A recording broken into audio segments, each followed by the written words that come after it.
বাপ করলে বাপকেও ছাড়ে না। আওয়ামী লীগের অনেক এমপি মন্ত্রী অনেক হলে নেতারা হয়তো তাকে সাপোর্ট দিছে।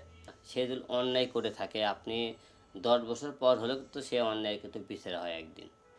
আমার কথা তার বিরুদ্ধে যদি মনে করে সে অন্যায় করে থাকে অবশ্যই তার বিরুদ্ধে গ্রেপ্তারি পড়ে না, এটা হওয়াটা সঠিক, এটাও অস্বাভাবিক কিছু না।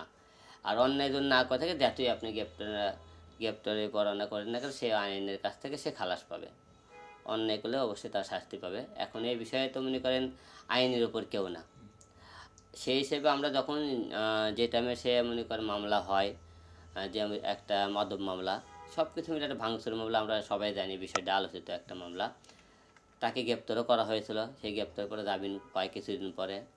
আবারও এই মামলা নিয়ে কথা চলতেছে। আমার মনে হয় না এটা আসলে আওয়ামী লীগের আমলে হয়তো তাদেরকে গ্রেপ্তারা মনে করেন গ্রেপ্তার করার চিন্তা ভাবনা করেনি।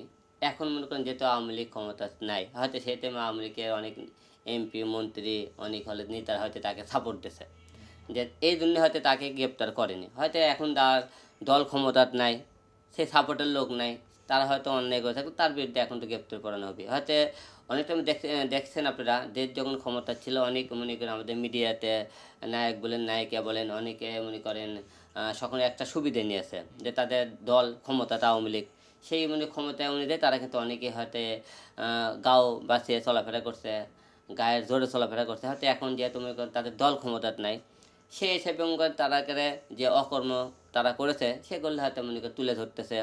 অনেকে মনে করেন প্রতিহিংসা হয়তো আছে, তারপর সে প্রতিহিংসার কারণে মনে করেন তাদের বিরুদ্ধে মামলা ঠুকিয়ে দিতেছে। তারপরে মনে করেন সেই তাদের রাগ মেটানোর জন্য বিভিন্ন রকম কৌশল অবলম্বন করতেছে, যেহেতু দল ক্ষমতার নাই। এই হিসাবে মনে করেন তাদের বিরুদ্ধে মনে করেন এরকম ঘটনা হতে পারে।